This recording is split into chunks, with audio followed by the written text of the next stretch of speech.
Alors j'aimerais bien passer devant le cimetière où est enterré mon papa.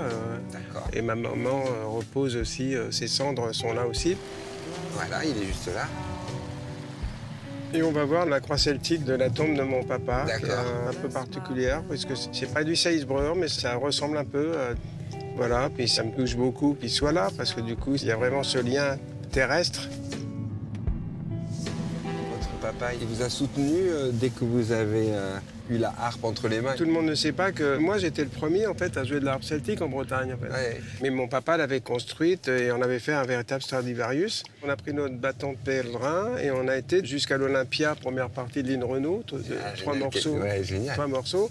Et du coup, ce qui est incroyable, c'est qu'un rêve utopique, totalement utopique, s'est réalisé sur la fin des années 50. La harpe était réinstallée en Bretagne. Des profs, des élèves, des luthiers, Grâce à tout vous. le monde s'y mettait. Grâce à mon papa et moi, en fait, Ouais. quand même.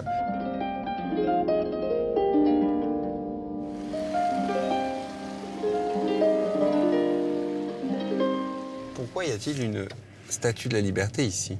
Alors, on appelle souvent les Gourinois les Américains. Au XIXe siècle, quelqu'un est parti travailler aux États-Unis et puis une bonne partie des Gourinois ont des cousins là-bas. D'accord. Et c'est en grande partie New York, mais un peu au Canada aussi. Et du coup, voilà pourquoi cette statue de la liberté. Et finalement, se rappelle de notions de liberté. Tout ça, dans l'après-guerre, c'est quelque chose quand même d'hyper important aussi. C'est pas seulement ce symbole-là. D'accord.